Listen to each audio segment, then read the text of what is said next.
그래서 103에 보시면 1번 저기에다 밑줄 치세요. 취득원가.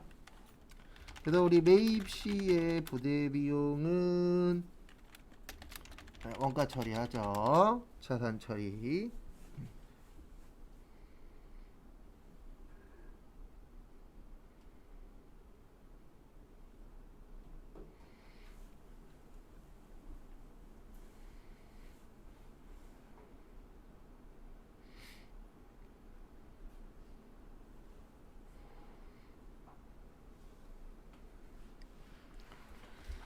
그래서 여기 보시면 1번 기존 건물이 있는 토지를 취득한 후 기존 건물의 즉시 철거 비용은 토지의 취득원가 맞아요. 그래서 요것도 알고 계셔야 돼요. 건물에 있는 토지 구입 후 건물 철거 비용은 토지 처리합니다. 그 토지의 부대 비용 처리해요. 그래서 1번 맞고요. 그 다음에 2번 기계장치를 구입 목적에 따라 사용할 수 있을 때까지 발생한 저기에다 밑줄 치세요. 설치비하고 시운전비. 네, 여기 또 부대비용 맞습니다. 그래서 그거 참고하시고, 그 다음에 3번 유형자산 취득과 관련해서 발생한 세금도 부대비용 맞아요. 그래서 정답은 4번입니다. 우리 재산세, 자동차세, 회비 나오면 세금과 공과라고 했었죠.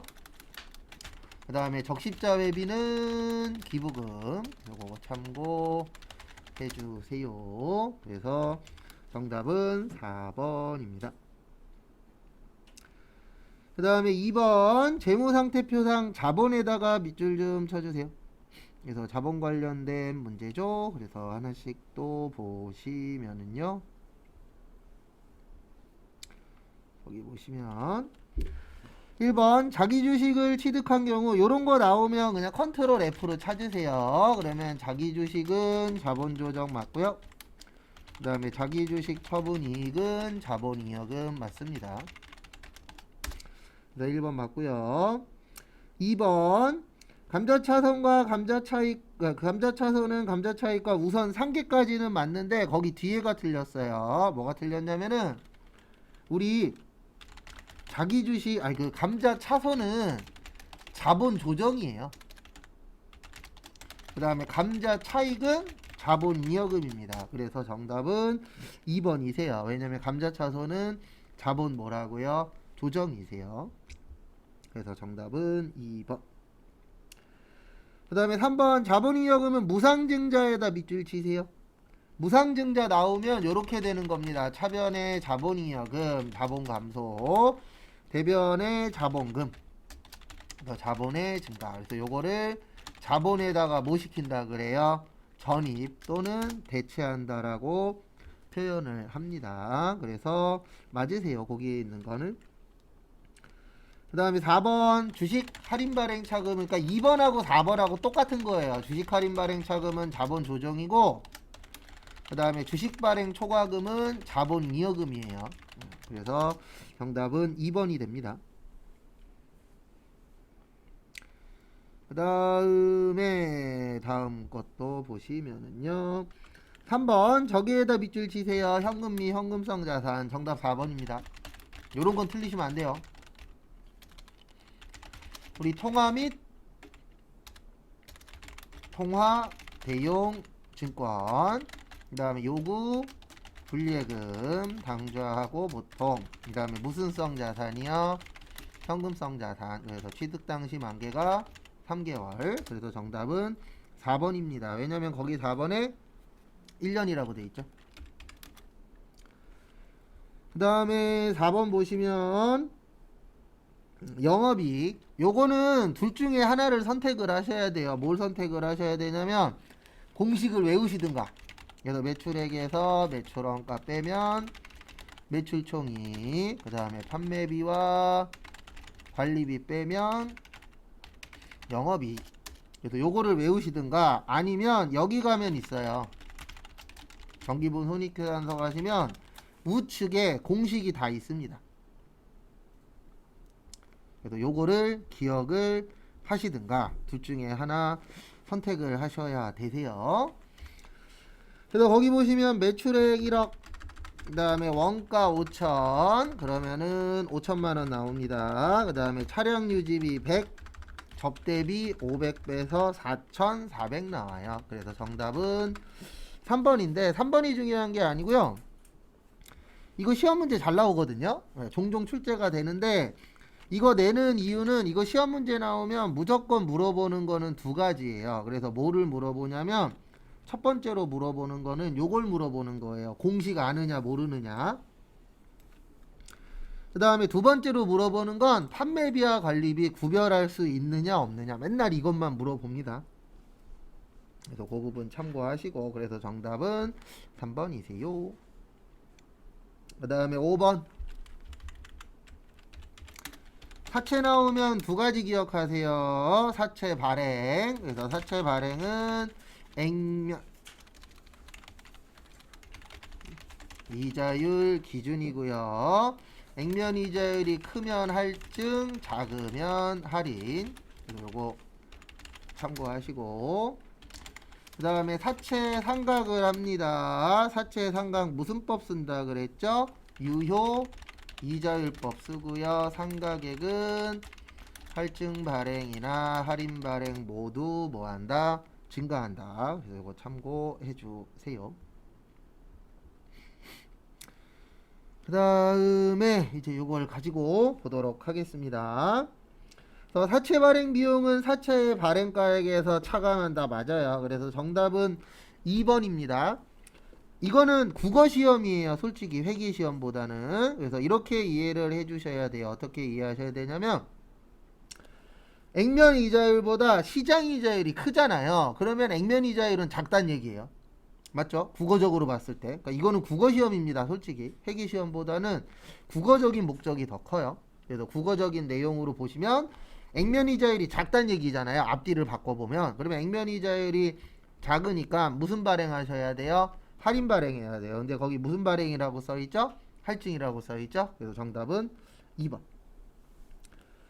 그 다음에 다음 걸로 넘어가도록 하겠습니다. 그래서 사채 나오면 요거 두 가지 꼭 기억을 해주세요. 요거 두 가지에서 거의 시험 문제가 나옵니다. 그리고 죄송한데 이거 두 가지 이외에서 나오면은요 맞추기가 쉽지 않아요. 왜냐면 저희가 사채를 따로 공부한 게 아니기 때문에 요 두 가지 안에서 솔직히 해결을 볼 수 있으면 가장 좋긴 합니다. 그 다음에 6번은 저기에다가 밑줄 좀 쳐주세요. 이거 나오면은요 기준이 중요해요. 뭐가 중요하다고요? 기준. 그래서 거기 보시면 기준이 직접 재료비 기준이에요. 그래서 직접 재료비를 기준으로 해서 120을 나눠줄 겁니다. 그래서 이렇게 돼요. 항상 분수 쓸 때는요 전체분에 해당되는 거예요. 그래서 지금 전체가 얼마냐면은 150 지금 재료비 기준이잖아요. 그 다음에 A는 60입니다. 그러면은 계산기 꼭 가지고 가시고 그래서 120 나누기 얼마요? 50 그 다음에 곱하기 60 하시면 48만원 나와요. 얼마 나온다고요? 48만원.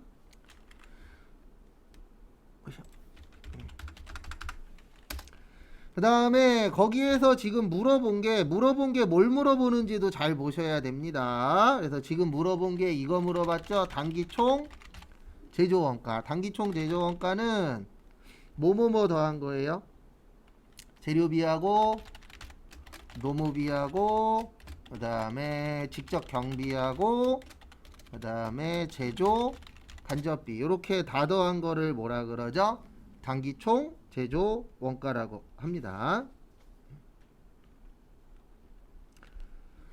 그래서 거기 보시면 재료비가 48, 그 다음에 노무비가 아니다 죄송합니다. 재료비 48이 아니고 요건 간접비죠. 재료비가 60, 그 다음에 노무비가 40, 그 다음에 좀 전에 얼마 나왔어요? 48만원 나왔죠. 그래서 다 더하시면은 얼마가 되는 거세요? 다 더하면은 148만원. 그래서 정답은 1번입니다. 그래서 어떻게 구하는지 잘 좀 봐주세요.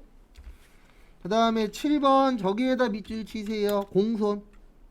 그래서 이거 나오면 어저께도 풀어드렸었는데 꼭 요거 쓰셔야 돼요. 뭐 쓰셔야 되냐면 T자. 그래서 T자는 T자인데 T자는 T자예요. T자는 T자인데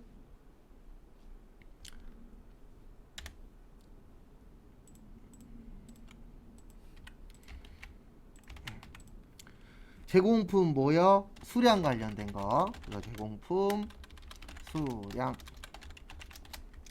그래서 차변에 무슨 제공품이요? 기초 제공품 단기 착수량. 그 다음에 완성품 수량 기말 제공품 공손품 수량이라고 있었었죠. 그래서 요거 잘 기억하시고 그 다음에 요거 가지고 풀어보도록 하겠습니다. 기초가 3000개, 그 다음에 착수가 2300개, 그 다음에 기말이 1100개,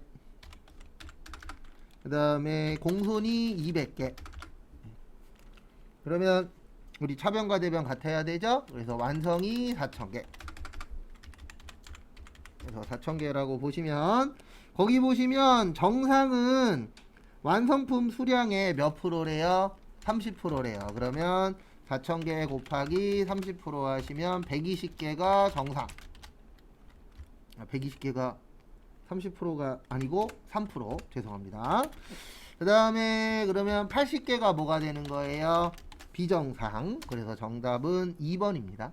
그래서 요 정도 수준으로 종종 출제되니까요. 요 정도는 맞출 수 있게끔 준비는 해 주셔야 됩니다. 그 다음에 8번은 저기에다가 밑줄 치세요. 첫 번째 줄에 예정하고 두 번째 줄에 실제에다가 밑줄 좀 쳐주세요. 그래서 제가 과거에 이 얘기 많이 했었어요. 어떤 얘기 많이 했냐면 항상 기준은 누구라고요? 실제라 그랬어요. 그래서 실제가 기준이다. 요거 잘 받으시고 그래서 거기 보시면 예정은 시간당 10,000원이고요. 그 다음에 노무 시간이 몇 시간이래요? 110시간이래요. 그 다음에 실제 있으시죠? 실제는 100시간이고요. 140만원이래요. 그러면 우리 기준은 항상 누구한테 맞추는 거라 그랬어요? 기준은 누구한테? 실제한테. 그러면 기준이 어떻게 되는 거죠? 기준이 몇 시간이 기준이 되는 거예요? 100시간. 그래서 10,000원 곱하기 100시간 하시면은 100만원 돼요. 요게 예정이 되는 겁니다. 그러면 예정하고 실제하고 얼마 차이 나죠? 40만원 차이 나는데 꼭 기억해 주셔야 되는 게 누구 기준이라고요? 실제 기준이에요. 누구 기준이요? 실제 기준. 그러면 실제보다 40만원이 크세요? 작으세요? 작죠? 그래서 작으니까 무슨 배부? 과소 배부. 그래서 정답은 3번입니다. 여기에서 제일 중요한 거는 항상 누구 기준으로 봐야 된다고요? 예정 아니고 실제. 그래서 그 기준 그거 잘 좀 봐주세요. 그래서 40만원. 그 다음에 다음 거 보시면 9번 저기에다가 밑줄 치세요. 배부 기준. 그래서 배부 기준 물어보면은 인과관계예요. 우리 회계에서는 가장 많이 보는 게 무슨 관계예요? 인과관계. 그래서 다음 말로 연관성이라고도 표현을 합니다. 그래서 인과관계, 연관성으로 가장 많이 봅니다. 그래서 하나씩 또 보시면은요. 첫 번째, 건물은 건물 점유 면적 관련이 있죠? 네. 왜냐하면 건물 같은 경우에는 얼마나 크기가 되느냐, 요게 중요하잖아요. 그 다음에 2번, 종업원은 종업원 수. 또 정답은 3번입니다. 기계 같은 경우에는 기계 크기보다는 기계 사용 시간.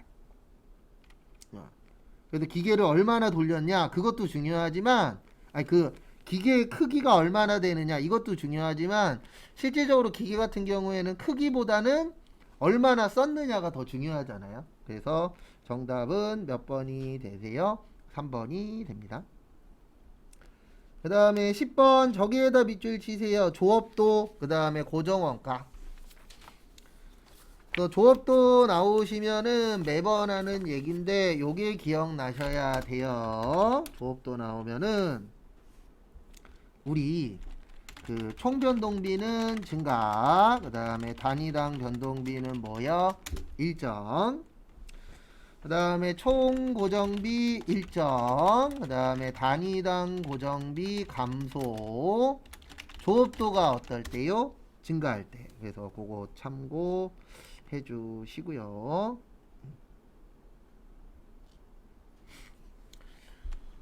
그 다음에 보시면 거기 1번은 총변동비고요. 그 다음에 2번은 총고정비고요. 그 다음에 3번은 단위당 변동비고요. 4번은 아무것도 아닙니다. 4번 그래프는 없어요. 저희 공부할 때는. 그래서 정답은 2번이세요. 그래서 1번하고 3번은 변동비 관련된 거다라고 봐주시면 될 것 같습니다. 그 다음에 11번 과세표준에 포함되는 것은, 그래서 이거 나오면 이거 외우시는 게 좋아요. 과세표준에 포함하지 않는 것. 우리 요거 과거에 외운 적이 있었습니다. 그래서 이렇게 됐었죠. 첫 번째로 매출 할인 및 애누리 매출 할인. 그래서 정답은 1번입니다. 세 개 다 나왔죠? 그래서 이런 거 잘 숙지하시고, 그 다음에 지급 지연으로 인한 연체이자 국고보조금, 공공보조금 도달되기 전에 파손, 훼손 또는 멸실된 경우, 그 다음에 용기회수 보증금, 종업원 봉사료. 그래서 이렇게 처리를 하시면 되세요. 그 다음에 또 다음 거 보시면 12번 저기에다 밑줄 치세요. 영세율. 무슨 율이요? 영세율. 그래서 우리 영세율 그러면은 완전 면세제도라고 하고요. 환급이 가능한데 그것도 조기 환급 해줍니다. 15일 이내. 그래서 15일 이내 해주시고, 그 다음에 저기 됐고, 그 다음에 주로 뭐와 관련된 거예요? 영세율은 수출 관련된 거. 그래서 거기 보시면 첫 번째 영세율 제도는 소비지국에서 과세하도록, 요거 빼먹었네요. 소비지국 무슨 원칙이요? 과세 원칙. 그래서 소비되는 나라에다가 세금 내라. 네, 그걸 무슨 율이라고 해요? 영세율이라고 표현합니다. 그 다음에 다음 거 보시면 2번 국외에서 공급하는 용역도 요것도 뭘로 봐요? 영세율로 봅니다. 이거 비슷한 문제 있었어요. 어저께인가? 그저께. 그래서 정답은 2번. 그 다음에 4번도 잘 봐두세요. 국내 거래도 영세율이 될 수 있습니다. 그 국내 거래도 영세율이 된다라고 되어 있는데, 이 국내 거래 영세율이 뭐냐면은요, 매출의 영세가 국내 거래예요. 그러니까 우리 매출의 영세가 있고 매출의 수출이 있잖아요. 이 매출의 수출은 국외 거래라고 봐주시면 됩니다. 그래서 그거 참고하시고, 그 다음에 13번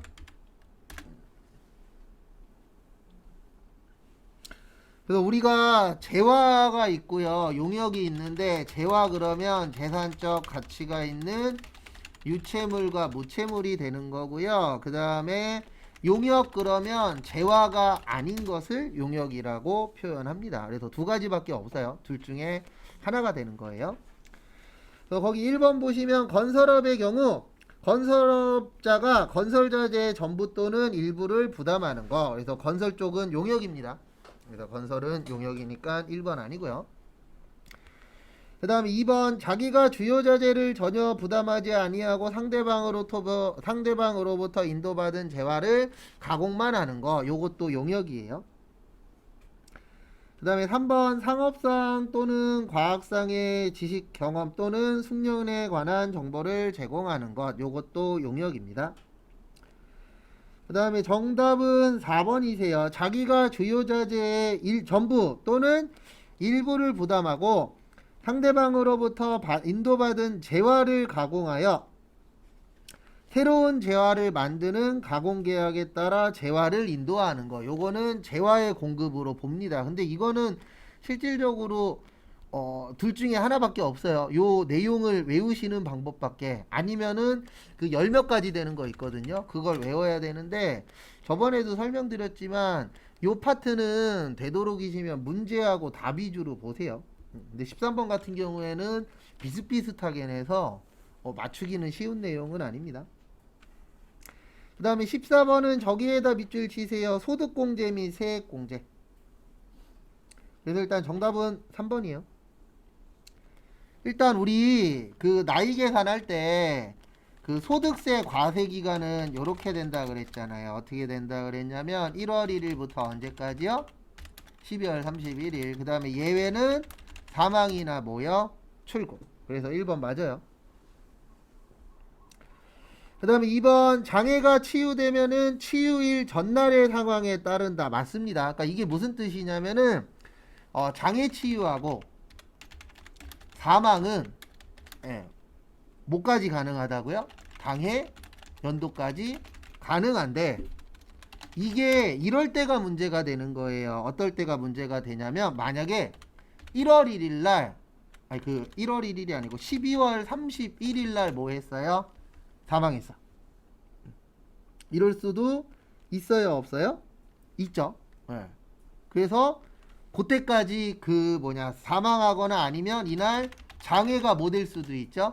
치유될 수도 있죠. 네. 그래서 그날까지 해당 사항이 있느냐 없느냐 그걸로 보는 겁니다. 그래서 정답은 3번이세요.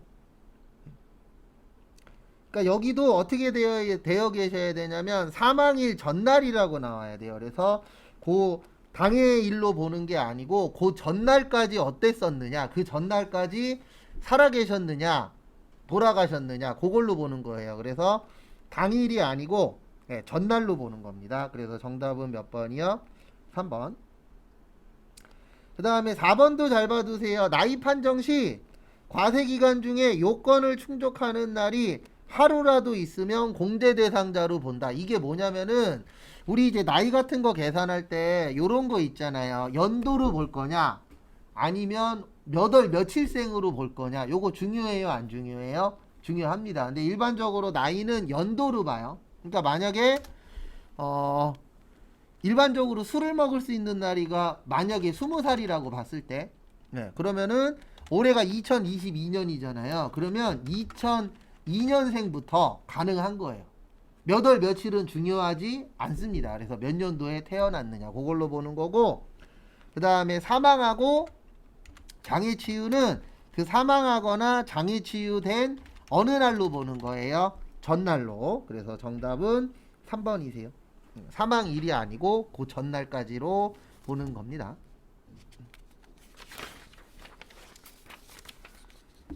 그 다음에 15번 보시면 저기에다 밑줄 치세요. 종합소득. 옳은 거죠? 일단 1번은 아닙니다. 이거는 확실히 숙지하고 계세요. 그래서 뭐를 외우고 계셔야 되냐면 첫 번째 거기 보시면 우리 종합소득에는 이자, 배당, 사업, 근로, 연금, 기타. 그래서 1번 틀렸어요. 퇴직은 들어가면 안 돼요. 그 다음에 2번 원천징수된 소득은 종합소득 금액에 포함할 수 없다라고 되어 있는데 2번도 틀렸습니다. 왜 틀렸냐면은 포함될 수도 있어요. 그래서 어떨 때는 포함이 되냐면 우리 원천징수는 두 가지로 나누어져요. 몇 가지로 나누어진다고요? 두 가지. 그래서 하나는 뭐냐면 하나를 뭐라 그러냐면 예납적 원천징수라 그래요. 그리고 또 하나는 완납적 원천징수라고 합니다. 저번에 지나가듯이 한 2번 정도 간단하게만 설명드린 적 있어요. 그래서 완납적 원천징수 이게 분리과세예요. 그래서 요게 분리과세고, 예납적 원천징수 요건 뭐냐면은 종합소득 대상이에요. 그래서 예납이라는 게 미리 낸 거거든요. 그래서 미리 냈다 그래서 끝은 아닙니다. 그래서 그거를 가지고 계산을 해서 더 낼 게 있으면 더 내고 더 안 내도 되면은 끝나고, 예, 요런 거를 무슨적 원천 징수라고 해요. 예납적 원천 징수라고 합니다. 그래서 대표적인 게 이거예요. 이제 연말정산도 합니다. 우리 근로소득자 있잖아요. 그래서 우리 같은 저 같은 사람을 이제 근로소득자라고 하잖아요. 예. 요런 분들은 월급 받을 때 세금은 떼지만 끝난 게 아니잖아요. 예. 그래서 연말정산에서 더 낼 게 있으면 더 내고, 예, 돌려받을 게 있으면 뭐 하죠? 돌려받죠. 그거를 예납이라고 해요. 그 다음에 우리 완납의 뜻이 뭐죠? 다 낸 거잖아요. 그러면 더 이상 이제 낼 돈이 있다 없다? 없다. 그렇게 보는 게 뭐예요? 완납입니다. 그래서 정답은 일단 2번도 아니에요. 그 다음에 3번. 3번도 틀렸습니다. 3번이 답이 되려면 부가가치 세법상, 부가가치세는 소득세법상 소득금액에서 제외한다. 이렇게 나오면 맞는데 영세율이잖아요. 영세율은 세율이 그 부가세가 없죠. 그래서 그거는 소득금액에 포함을 시켜주셔야 됩니다. 그래서 거기도 틀린 거예요. 그래서 정답은 4번입니다. 우리 결손금 그러면 요렇게 기억하셔야 돼요. 요거 그때 쪽지 시험 봤었는데 몇 년이요? 15년.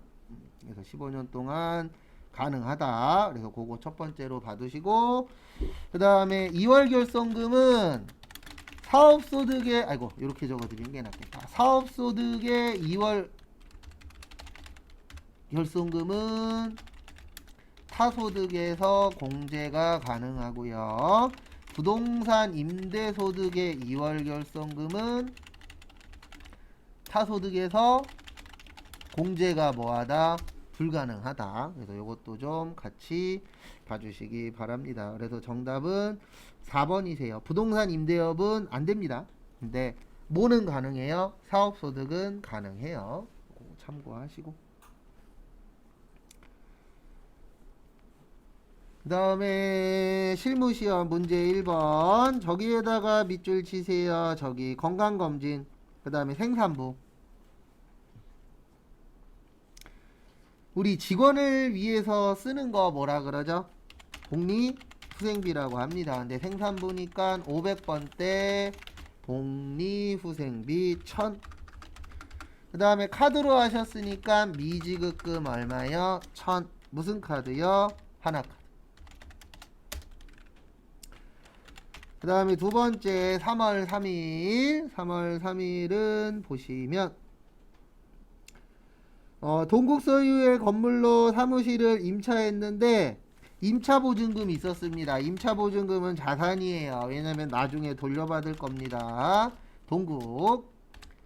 그 다음에 대변에 뭘로 처리하시면 되냐면은요, 뭘로 드렸죠? 먼저 준 거 있었죠? 500. 여기도 동국. 그 다음에 나머지는 무슨 예금에서 드렸어요? 보통 예금에서 드렸죠. 그래서 1000.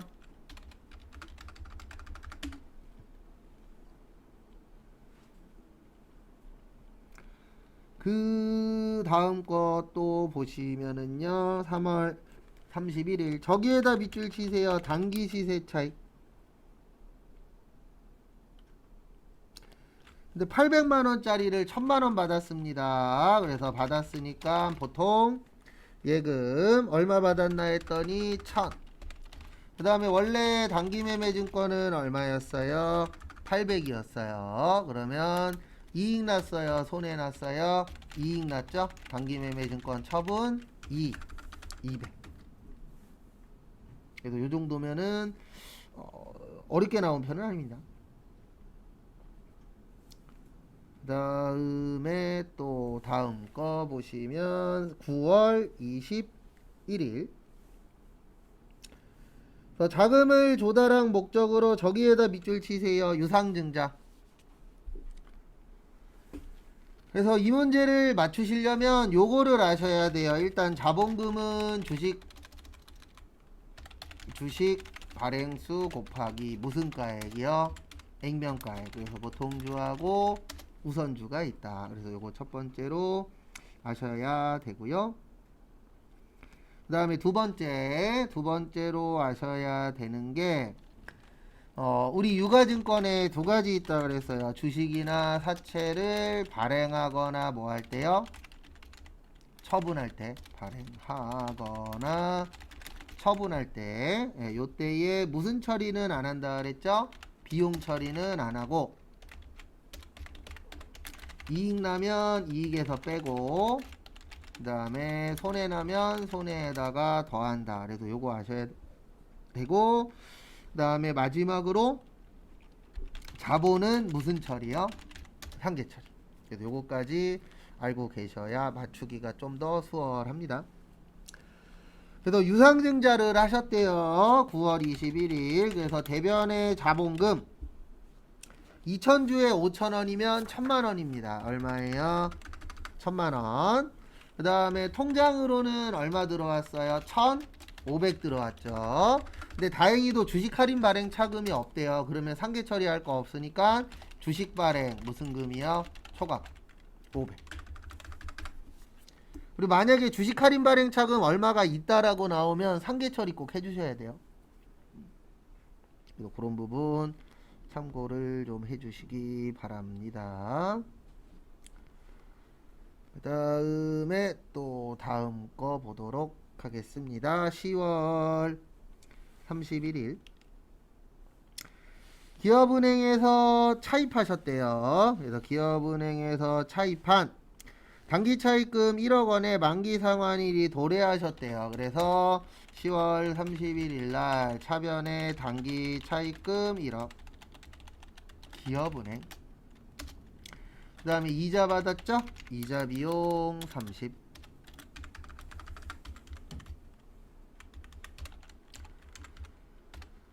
그 다음에 대변에 통장에서 나갔죠? 보통예금 1억 30. 끝. 그 다음에 메인 매출 전표.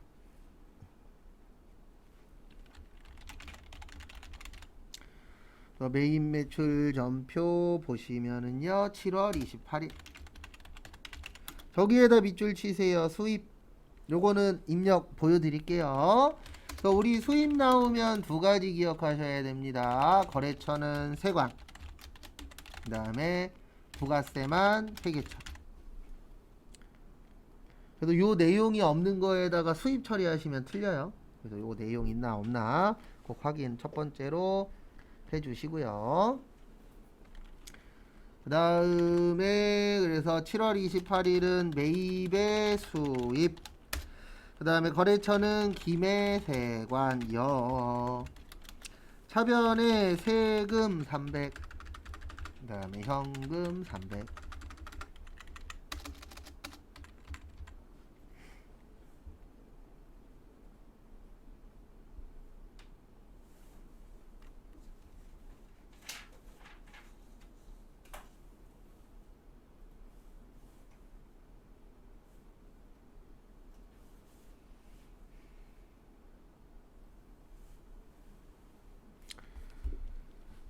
그래서 보시면은요 이렇게 넣으시면 됩니다. 메인 매출 전표 가셔서 7월 28일 수입 여기에서 뭐 샀냐면은 원재료 사셨대요. 그래서 원재료 처리하시고 3천에 300 김해세관 전자는요 붕괴는 혼합이나 현금 잡으면 밑에 부가세만 떠요. 그래서 대변에 현금 이렇게 하셔도 되고요. 그 다음에 이제 종종 물어보시는 분들이 여기에다가 현금 넣어도 되냐? 넣어도 돼요. 상관없습니다. 그래서 요거 나오시면 두 가지 좀 기억을 해주시기 바랍니다. 그 다음에 7월 30일 조합캐피탈로부터 영업부가 업무용으로 사용하기 위하여 저기에다가 밑줄 치세요. 9인승. 몇 인승이요? 9인승. 그래서 보시면은요.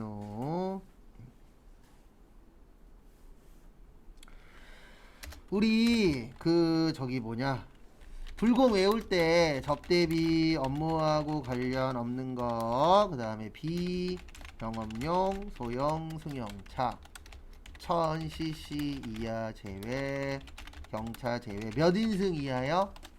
8인승. 그럼 9인승이면 불공 아니에요. 이거 일부러 인승 준 겁니다. 불공 아니라는 걸 보여주기 위해서. 그 다음에 면세 관련 비용, 토지 더하기 세금 계산서.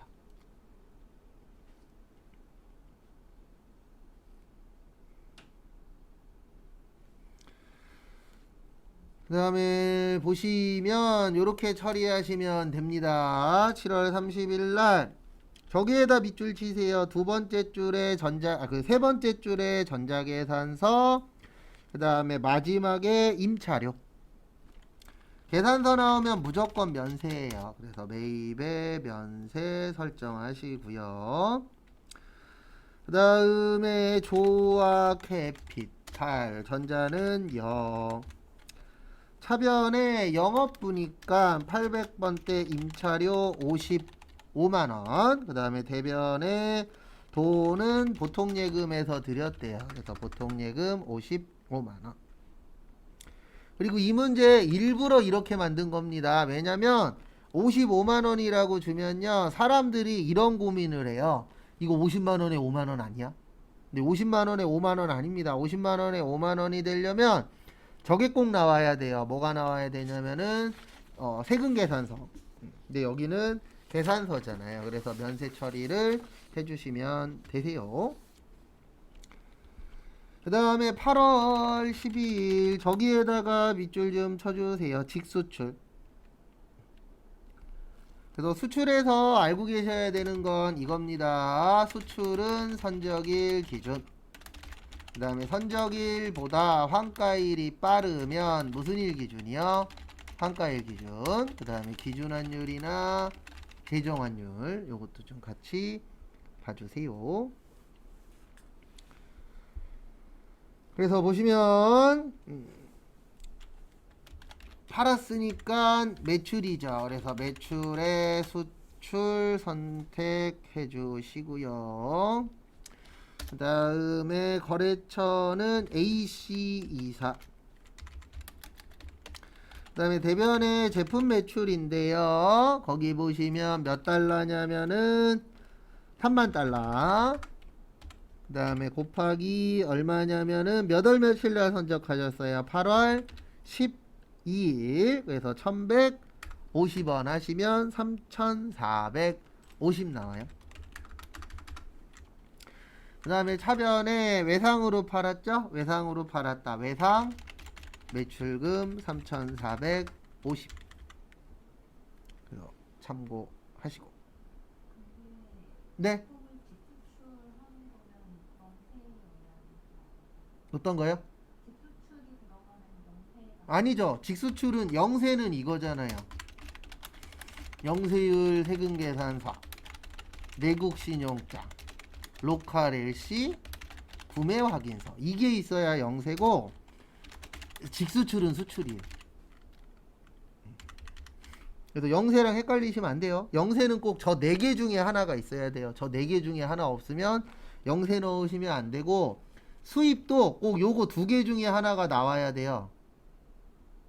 세관이 나와야 돼요. 요거는 꼭. 그래도 기본적인 내용들이 있어요. 그래서 직수출 나오면 무조건 수출입니다. 그 다음에 9월 25일에 별표 3개. 시험장 가시면은 이게 어려워요. 9월 25일 거. 거기에다가 밑줄 치세요. 두 번째 줄에 거래처에 선물로 제공. 요게 키포인트입니다. 거래처에 뭘로 제공하셨다고요? 선물. 그래서 그게 좀 중요한 내용 중에 하나세요. 그래서 같이 한번 또 보시면은요, 우리 간주공급이라고 있어요. 4가지가 있는데, 자가공급, 요건 입력도 보여드릴게요. 개인적 공급, 사업상 증여, 폐업시 잔존재화. 그래서 지금 문제는 요거예요. 사업상 뭐요? 증여. 그래서 사업상 증여라는 거 참고하시고, 그 다음에 우리 거기 보시면 장부가가 원가입니다. 그 다음에 시가 있죠. 장부가는 일반 전표라 그랬어요. 그 다음에 시가는 매입 매출 전표. 그래서 이렇게 나누어져 있다라는 거 참고하시고,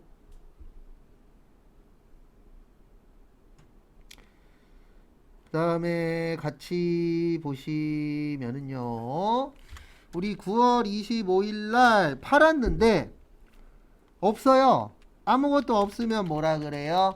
건별. 그래서 아무것도 없는 거를 건별이라고 합니다. 그래서 건별 처리 해주시면 되고요. 그 다음에 거래처는 세무물산. 그 다음에 거기 보시면 제품 좋습니다. 그리고 원가로 본다 그랬어요, 시가로 본다 그랬어요? 시가로 보는데 조심하셔야 되는 게, 여기에서 말하는 시가는 세금을 시가로 본다는 뜻이에요. 그래서 제품은 200입니다. 왜냐면 안 팔았잖아요. 안 팔았기 때문에 시가로 보시면 안 돼요. 그 다음에 세금은 시가로 내는 거예요. 그래서 세금은 30만원. 그 다음에 적요 몇 번이요?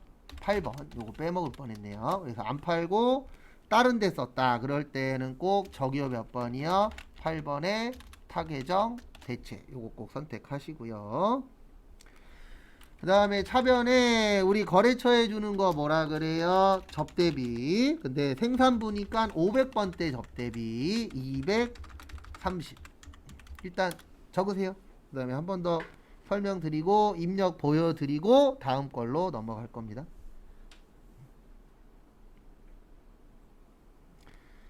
그래서 제가 이런 문제 나올 때마다 그렇게 설명드릴 거예요. 이런 거는 어렵다.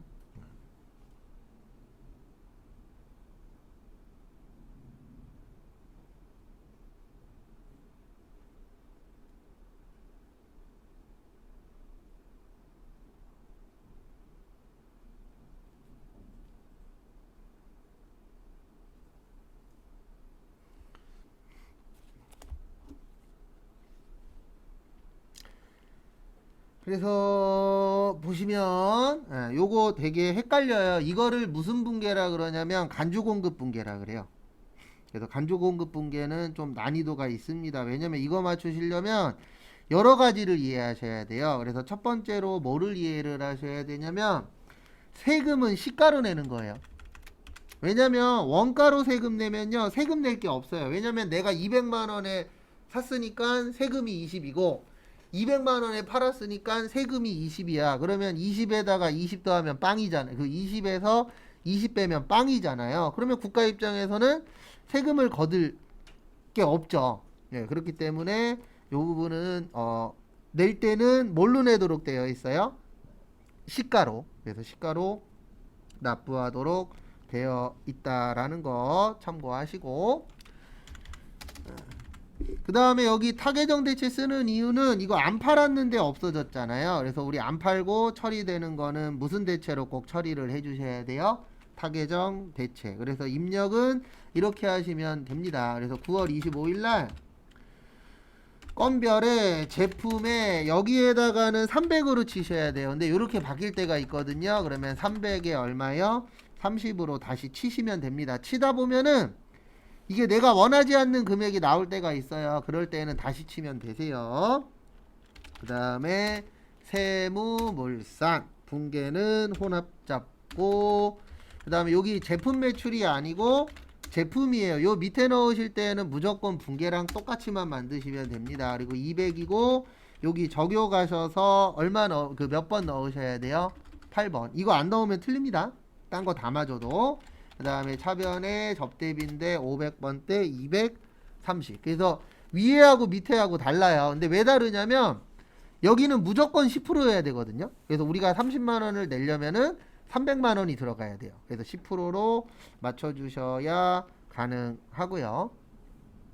그 다음에 여기 그 밑에는 분계하고 뭐 해야 된다고요? 똑같아야 돼요. 그래서 위아래가 다른 경우들이 있습니다. 그 중에 하나가 간주공급이고, 또 하나는 저거 있잖아요. 유형자산 분계 문제. 그래서 그거는 위아래가 좀 다르긴 합니다. 그런 부분 주의하시고. 그래서 이런 건별이나 이런 거는 솔직히 말씀드려서 안 나오는 게 좋은 거예요. 그래서 어떻게 보면 시험 때 가장 좋은 거는요, 그냥 내던 거 나오는 게 가장 좋은 시험이긴 합니다.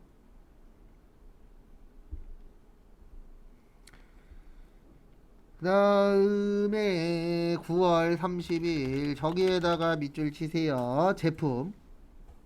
그래서 제품에다가 밑줄을 좀 치시고요. 그래서 우리 보시면 제품이니까 매출의 과세, 해민, 그 다음에 전자는 여,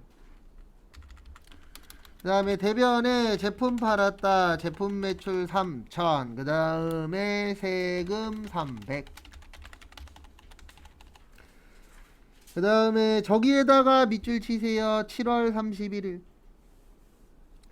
그리고 이렇게 날짜 나오면 여기 가서 보는 겁니다. 일반 전표. 어차피 일반 전표 아니면 메인 매출 전표 둘 중에 하나에 무조건 있어야 돼요. 이거 없으면은요, 이의 신청하시면 모두 정답 됩니다. 그래서 7월 31일 날 해민 거 여기 있죠? 뭘로 처리되어 있어요? 선수금. 그래서 먼저 받았다 선수금 1000. 그 다음에 나머지는 나중에 받기로 했습니다. 못 받았다 외상 매출금 2300. 그리고 차변에 보통예금 쓰시면 안 돼요. 왜냐면 요때 보통예금으로 처리했다라는 뜻이지 지금 받았다는 뜻이 아니잖아요. 그래도 그런 내용들도 좀 유심히 잘 봐두시면 도움이 되실 겁니다. 그래서 이상한 거 있으시면은 물어보세요. 없으면은 넘어갈 겁니다.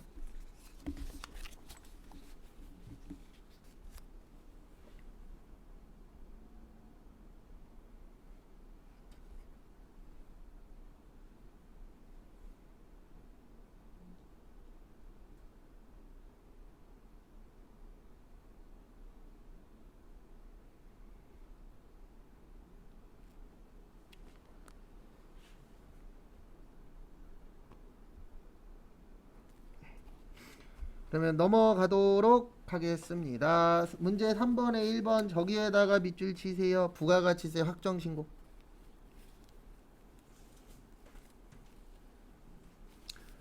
그리고 지금 푸시는 요 103회가 올해 8월달 시험 문제예요. 그리고 내일 풀 104회가 가장 최근 시험 문제입니다. 그래서 요번 주에 푼 거는 다 올해 거예요. 근데 왜 요번 주에 올해 걸 풀었냐면 딴 것 때문이 아니고요. 저것 때문에 그래요. 전자신고. 전자신고가 예전 거에 없어요. 그래서 올해 4월 달부터 시험에 나왔기 때문에 시험 보는 그 주에 되도록이면 올해 걸 푸는 게 그런 이유도 좀 있습니다. 그래서 여기로 들어와 주세요. 예, 나오시고 여기 부가가치에서 부가가치세 신고서로 들어와 주시기 바랍니다. 그 다음에 1기 확정일이에요. 4월에서 6월. 그 다음에 빈게 일반적으로 나오실 겁니다. 그리고 만약에 시험장 갔는데 뭔가가 있어. 그러면 불러온 자료를 무시하고라고 있으면 지워버리시면 돼요. 그래서 그거에 맞춰서 넣어주시면 일단 첫 번째로 될 것 같고요. 그 다음에 하나하나씩 보시면 매출 내역부터 보도록 하겠습니다. 그래서 첫 번째로 매출 내역 보시면 전자세금 계산서 발급 매출, 매출의 과세, 그 다음에 해외 직수출, 매출의 뭐요? 수출. 그리고 제일 중요한 건 어제 오늘 맞췄냐 보다는 시험장 갔을 때 기억나냐 안 나냐가 1차적으로 제일 중요해요. 왜냐면 어차피 시험장에서 맞추냐 못 맞추냐로 채점이 되기 때문에. 그래서 거기 1번에다가 어떻게 적으시냐면 5억에 얼마요? 5천. 그 다음에 직수출은 여기에요. 6번. 그래서 6번 가셔서 5천. 이렇게 넣으면 1번 끝.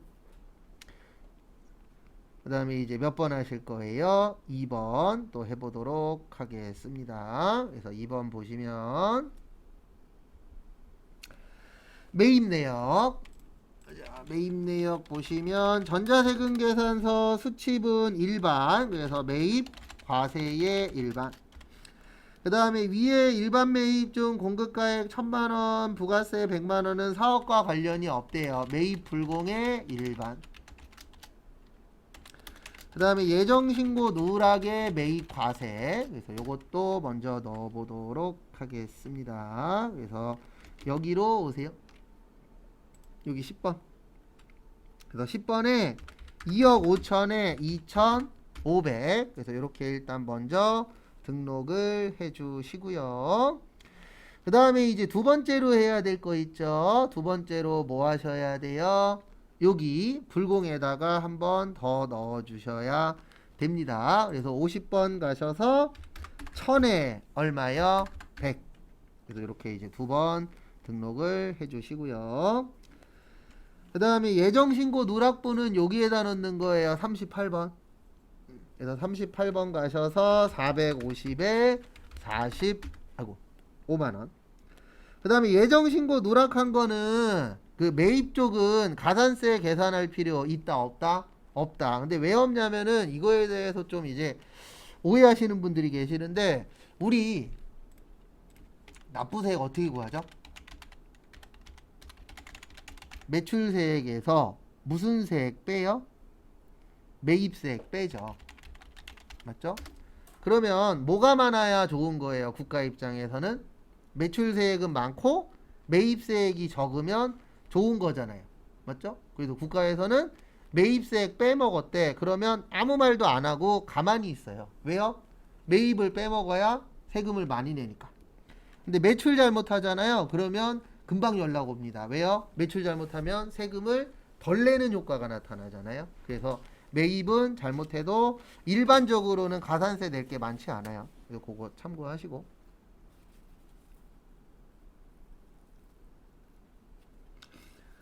그 다음에 다음 거 보시면, 거기 보시면 예정신고 미환급세액 있습니다. 예정신고 미환급세액은 여기에다 넣으시면 돼요. 21번.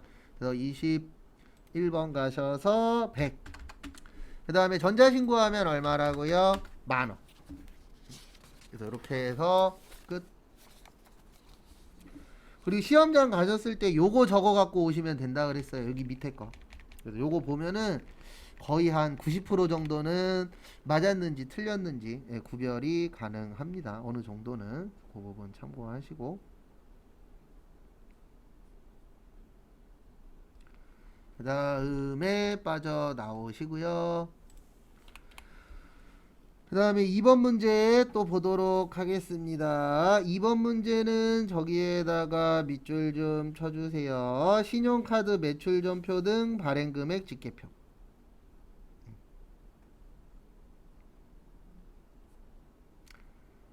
그래서 신용카드 매출전표 등 발행금액 집계표는 여기에서 하는 거예요. 발행금액 집계표.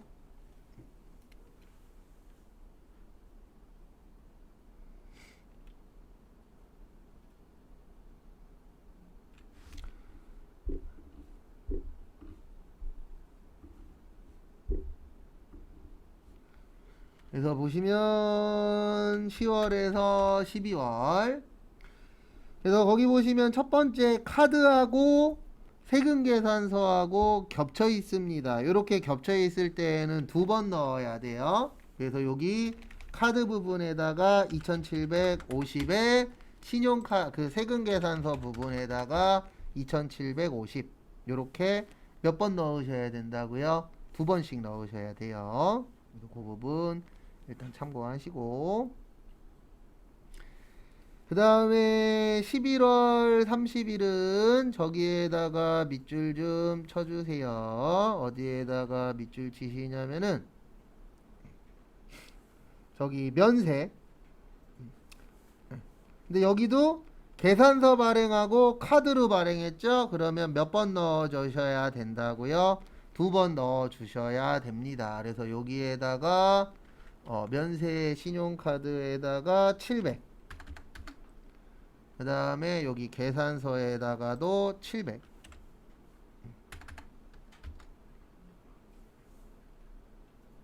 그래서 참고하시기 바랍니다.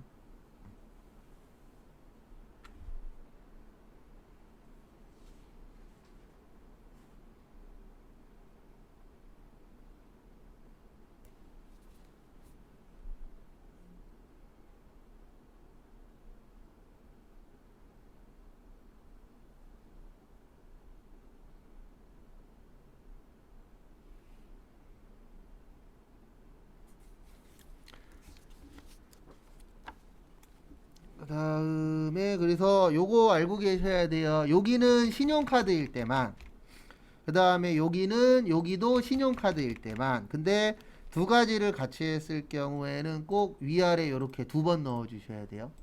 근데 이건 알고 계셔야 됩니다. 이거 몇 회죠? 103회죠. 여러분들 몇 회예요? 105회예요. 몇 회라고요? 105회. 얘 나올 확률은 제로에 가까워요. 네, 왜냐면 최근에 낸 거 잘 안 냅니다. 저희 시험의 특징 중에 하나가 이 부가가치세 쪽은 낼 게 많기 때문에 최근에 낸 거 나올 확률은 거의 제로에 가까워요. 그래서 요거는 나올 확률이 좀 많이 적은 파트 중에 하나라고 봐주시면 되세요.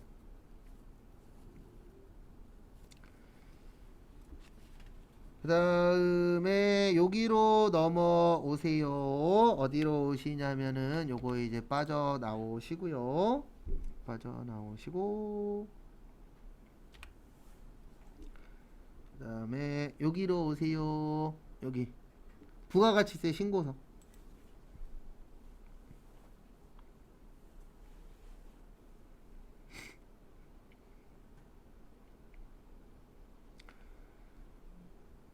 그래서 거기 보시면 여기에 오셔서 일단 1월 1일에서 3월 31일 오셔서 요거 먼저 꼭 확인을 해주세요. 당연히 되어 있을 건데 그놈의 혹시나 때문에 또 혹시 또 모르잖아요. 그래서 요거 꼭 확인을 해주시고요.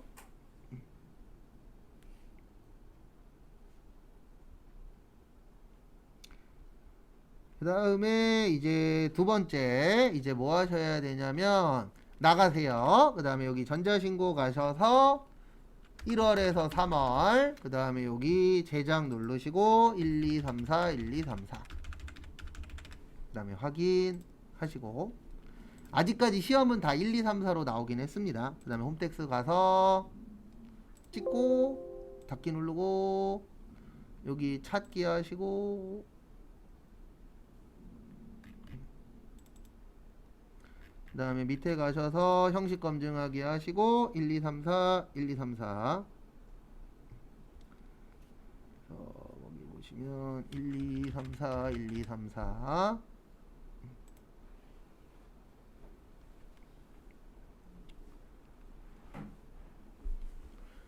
그 다음에 밑에 클릭 전자파일 확인 닫기 끝.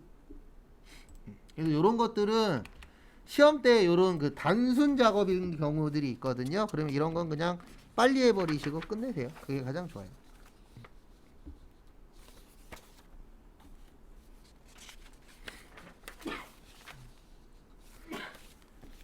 그 다음에 결산 문제 4번 보시면 항상 문제 4번은 이거 먼저 하셔야 돼요. 결산은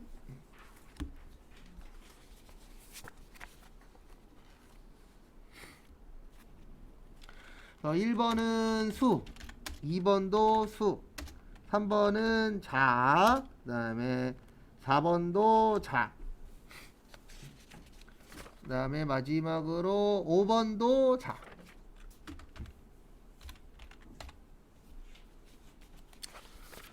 그래서 1번부터 보시면 저기에다가 밑줄 좀 쳐주세요. 달러.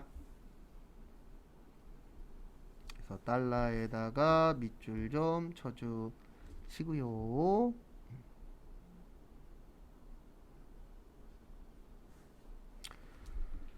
그래서 하나씩 또 보시면은요.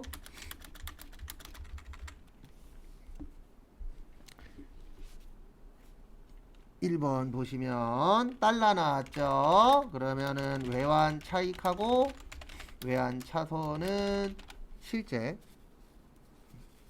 그 다음에 외환산 이익이랑 외환산 손실은 뭐야? 외환산 이익이랑 외환산 손실은 결산때. 그래서 10만 달러에 직수출하기로 계약했고 수출하기로 한 제품의 선적 완료했고 대금을 전액 외상으로 했고 3만 달러는 회수했대요. 그러면 이렇게 계산하시면 됩니다. 선적일이 7월 31일이죠? 그 다음에 결산일이 12월 31일이죠. 그러면 둘이서 얼마 차이 나요? 40원 차이 나요. 얼마 차이 난다고요? 40원. 왜냐면 선적일날은 1190원이었고 계약은 필요 없습니다. 그 다음에 결산일날은 1150원이었잖아요. 그래서 둘이서 얼마가 차이가 났다고요? 40원. 그 다음에 10만 달러에서 거기 보시면 3만 달러가 됐어요. 그러면 얼마 차이 나죠? 7만 달러가 차이가 납니다. 그래서 7만 달러 보시면은요. 그러면은 얼마 나와요? 280만 원 나와요. 근데 280만 원만큼 오른 거예요? 떨어진 거예요? 떨어진 겁니다. 그래서 떨어졌으니까 이익이에요? 손해예요? 손해. 그래서 차변의 외화환산 손실 280. 그다음에 대변의 외상 매출금 280. AAPL. 왜 280인지 이해하셔야 돼요. 그리고 헷갈리시면은 가지고 오세요. 그러면 이제 거기에 맞춰서 설명을 또 드리도록 하겠습니다.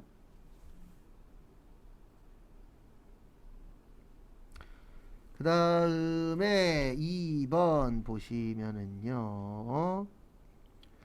2번 보시면 영업부에서 사용하는 법인 명의의 업무용 차량에 대한 보험료입니다. 그리고 저기에다 밑줄 치세요. 두 번째 줄에 보험료.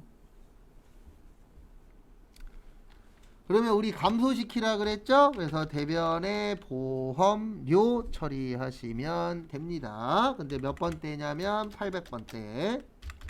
그 다음에 내년 거 먼저 줬잖아요. 그래서 먼저 줬다. 무슨 비용? 성급 비용. 이렇게 처리하시고.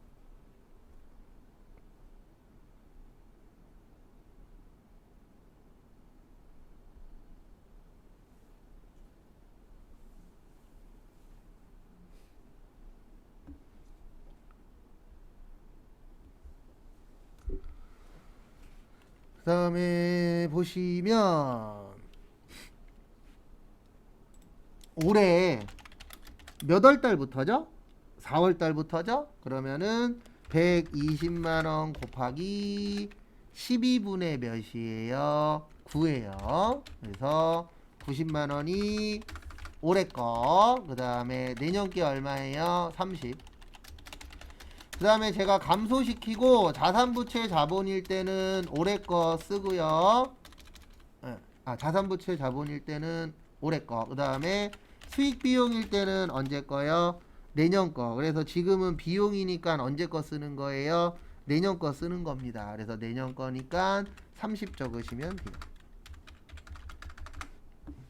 참고하시고.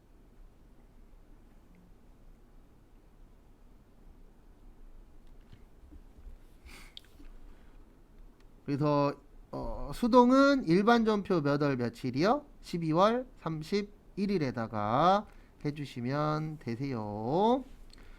그 다음에 앞에 보시면 3번은 이거 계산하셔야 돼요. 그래서 어떻게 계산하시냐면 외상 매출금은 695,788,470 곱하기 1%, 그 다음에 1% 빼기 5150 빵빵빵. 그러면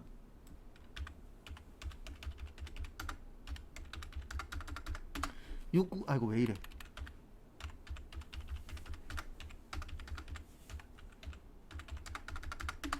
1807884 나와요. 그리고 공부하실 때 시험장 가셔서도요, 하다 보면은 소수점 나올 때 있거든요. 소수점은 버리세요, 그냥. 그 다음에 두 번째 바드러움. 바드러움은 157760 빵빵빵 곱하기 1% 빼기 15 빵빵빵.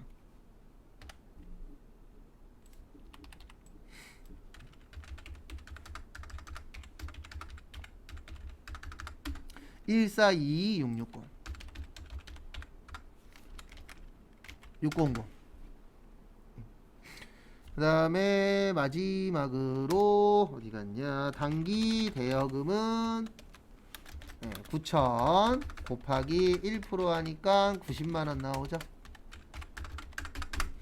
그래서 일단은 요거를 먼저 구하시고요.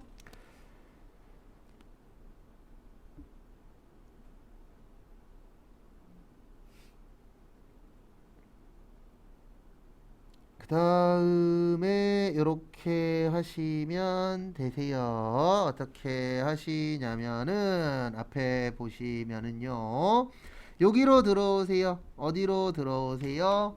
여기 결산자료 입력. 그래서 결산자료 입력 들어오시고요. 그 다음에 여기에서 1월에서 몇 월이요? 12월. 그리고 여기 위에 대손삼각 가셔서 여기 앞에 뭐가 있든 신경 쓰지 마세요. 그래서 여기 뭐가 있든 신경 쓰지 마시고 외상매출금 가서 1807884 1807884 이렇게 치고, 그 다음에 바드럼에다가 142600 이렇게 치시고, 마지막으로 단기 대여금 가셔서 90만원. 여기 앞에 얼마가 있든 신경 쓰지 마세요. 왜냐면 이거 이거 만드신 분이 답 똑같게 하려고 일부러 이렇게 준 거예요, 금액을. 왜냐면 이거 안 주면 분계에 따라서 답이 다양해지거든요. 왜냐면 분계를 맞은 사람도 있고 틀린 사람도 있고 하다 보니까 이게 다양해지는데, 시험 문제 이렇게 내면은 모든 답이 다 똑같아요. 그래서 일부러 이렇게 내신 부분도 있습니다. 그 다음에 마지막에 꼭 무슨 반영이요? 결산 반영.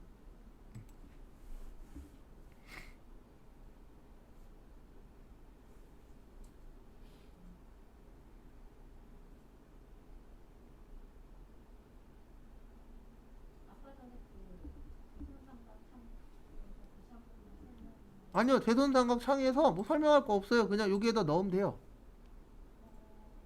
예, 요거 계산한 거 있잖아요.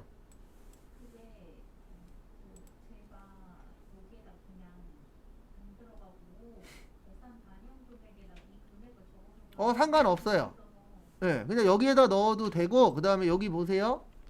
컨트롤 F 치고 여기에다 외상 매출금 있거든요. 그럼 여기에다 직접 넣어도 돼요. 그러니까 차이가 뭐냐면, 여기에다 넣으면 이 자리에 자동으로 들어가는 거고요. 근데 여기에다 직접 넣나 아니면 지금 이야기하신 것처럼 다이렉트로 여기에다 넣나 결과는 똑같아요. 네. 그럼 되셨죠? 그 다음에 4번도 똑같은 문제예요. 그 다음에 4번도 똑같습니다. 그래서 4번 보시면은요, 4번 내용 보시면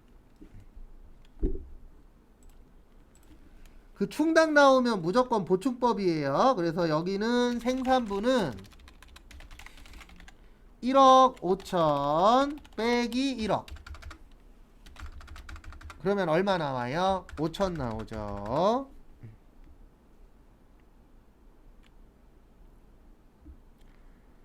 그 다음에 다음 거 보시면은요,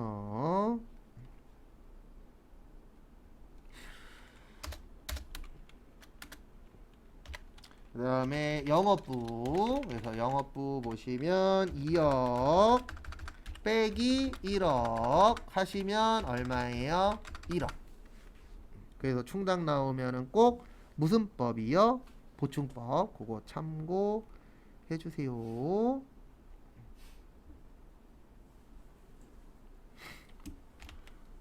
그래서 보시면 어디 갔냐, 여기 위에 퇴직급여 1200 500번 때는 생산부니까 5000. 그 다음에 여기 800번 때는 얼마요? 1억. 그래서 이렇게 하시면 되세요. 그 다음에 다음 거 보시면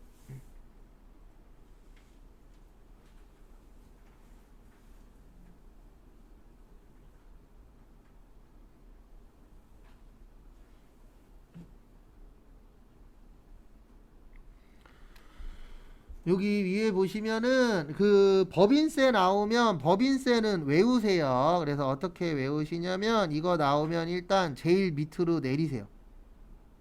그래서 제일 밑으로 내려가시고 그 다음에 여기 선납세금에 보시면 555만 원 있습니다. 그대로 치세요.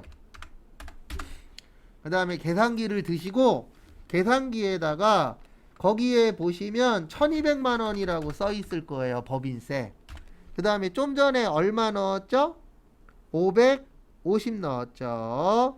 그래서 550을 적으세요. 그 다음에 빼면은 얼마 나와요? 650.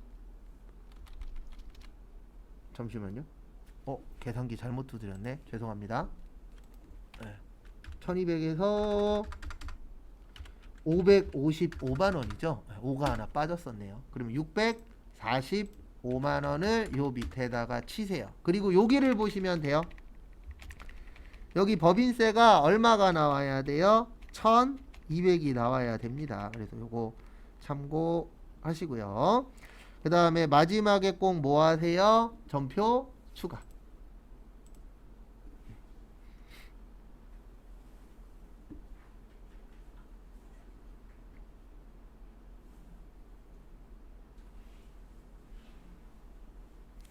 그래서 정리하시고요.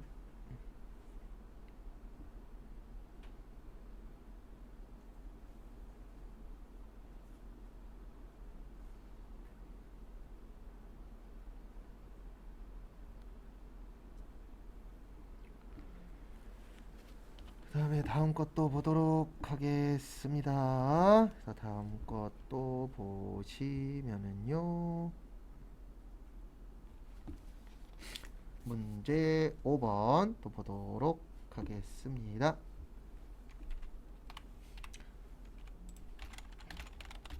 원천징수 저기에다가 밑줄 치세요. 어디에다가 밑줄 치시냐면 두 번째 줄에 급여자료 입력, 원천징수 이행상황 신고서, 그리고 두 번째 줄 끝에 전월 미완급세.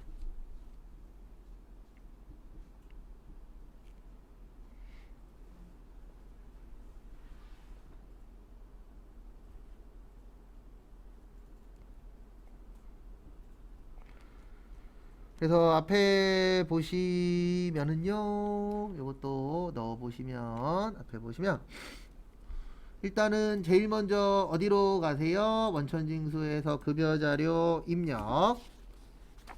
그래서 급여자료 입력 들어오시고요.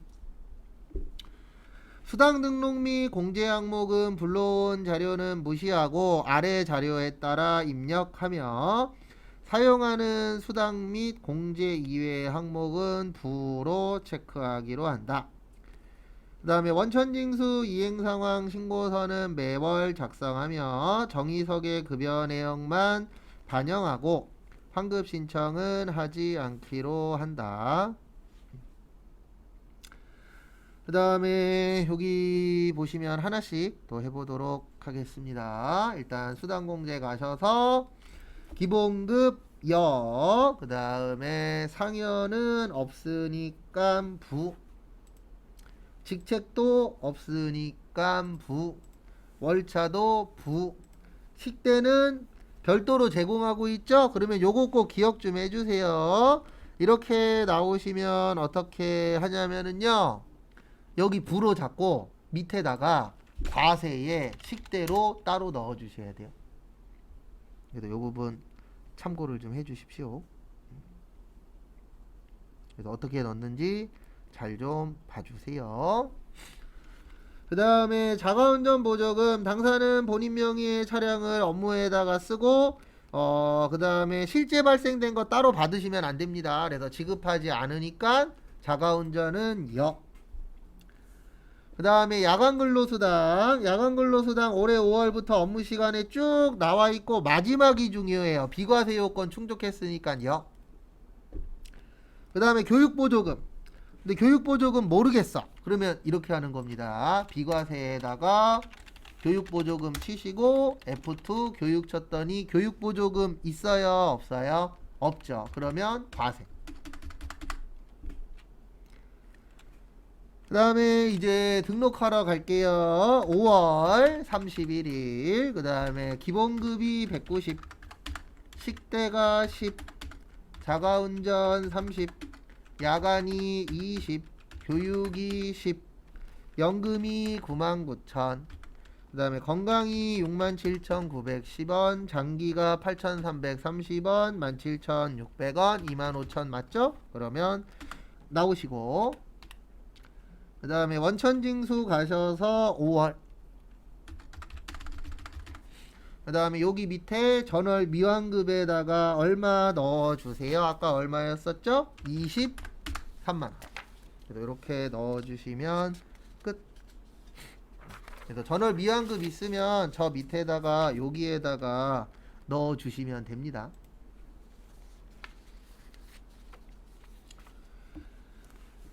그 다음에 마지막 거 보시면 마지막은 항상 연말정산이에요. 지금까지 연말정산 안 나온 적이 한 번인가 두 번밖에 없습니다. 그래서 100회 넘도록 본 시험 중에서 한두 번 정도 안 나온 적은 있긴 있어요. 김영식 사원의 2022년 귀속 연말정산 관련된 자료는 다음과 같다. 아래의 자료를 이용하여 연말정산 추가자료 입력 메뉴에 소득명세 밑줄 치시고, 연금저축 밑줄 치시고, 월세주택 밑줄 치시고, 연말정산 입력, 요렇게 아예 힌트를 줍니다. 그래서 거기에 나와 있는 거 이외에는 등록하시면 안 돼요. 일단 제일 먼저 어디 갔냐, 연말정산 가셔서 그 다음에 여기에다가 102번 치시고요. 그래서 소득명세 가셔서 제일 먼저 할 게 여기 종전이에요. 그래서 종전근무지 가셔서 주 진성상사, 그 다음에 부 40581654449 2022년 1월 1일에서 6월 20일, 그 다음에 1200, 그 다음에 나머지는 없죠. 그 다음에 밑으로 쭉 내려가셔서 건강보험 411600, 장기 47400, 그 다음에 고용 96 빵빵빵, 국민연금 54만원, 그 다음에 소득세가 결정세액으로 넣는 거예요. 그래서 10만원에 만원. 그래서 이렇게 넣으셔서 종전근무지 끝. 현금무지는 넣으실 필요 없습니다. 왜냐하면 현금무지는 따로 넣는 게 아니고요, 급여 자료에 이미 다 등록되어 있기 때문에 따로 넣으실 필요는 없으세요.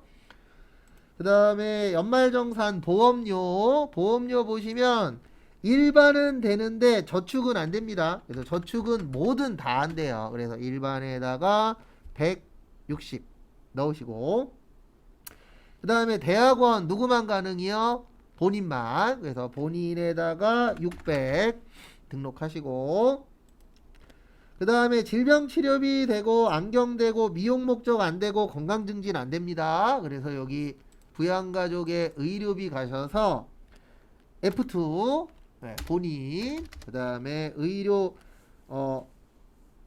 아무 말 없으면 국세청 홈택스예요. 그 다음에 금액은 150.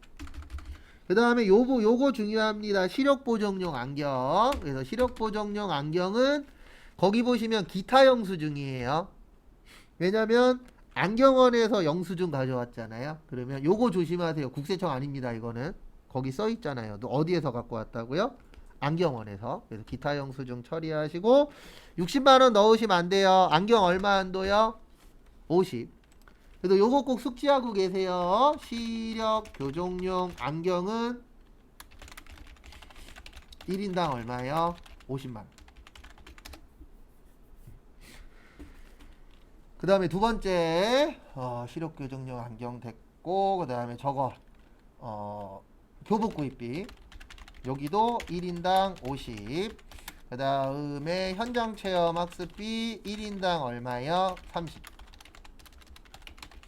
그 다음에 산후조리원 얼마요? 1인당 200. 그래서 다 이하예요.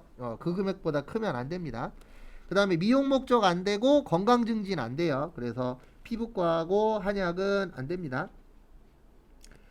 그 다음에 신용카드 이렇게 나오면 참 좋은 시험 문제예요. 왜냐면 이거 나누는 것도 귀찮잖아요. 좀 까다롭게 낼 때가 있으니까. 그래서 신용카드에다가 얼마 넣으시냐면은 850. 왜냐면 그 질병치료비하고 이중공제 가능하잖아요. 그 다음에 직불카드에다가 360, 현금영수증에다 얼마요? 5만원. 그 다음에 또 다음 거 보시면 월세. 월세액은 여기에다가 넣으시면 됩니다. 월세. 그래서 임대인 성함이 김서민님 771031 1028559. 그 다음에 유형은 다가구. 그 다음에 면적은 50. 부산시 해운대구 우동 10번지 1동 202호. 2022년 1월 1일부터 12월 31일. 매달 월세액이라는 거 조심하셔야 돼요. 매달 30이면 연간이면 얼마예요? 360.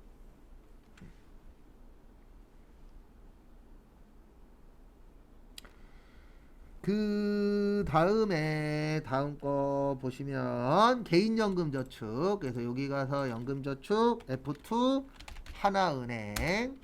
그 다음에 계좌번호는 243-610750-7208. 납입금액은 120.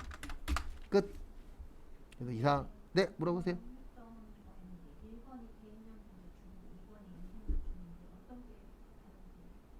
잠시만요. 제가 연금저축으로 넣었나요? 개인연금이 맞아요. 네. 거기에 있는 거 그대로 잡으시면 돼요. 그래서 개인연금으로 나오면 개인연금으로 잡으시면 되고, 연금으로 나오면 뭘로 선택하시면 돼요? 연금으로. 네, 제가 잘못 넣었어요. 그래서 거기에 나와 있는 그대로 잡으시면 됩니다. 그리고 또 이상하신 거? 그러면 잠깐 쉬었다가 저기 5시 5분에 우리 그 시간 남으면 푸는 거 있죠? 네, 그것도 보도록 하겠습니다.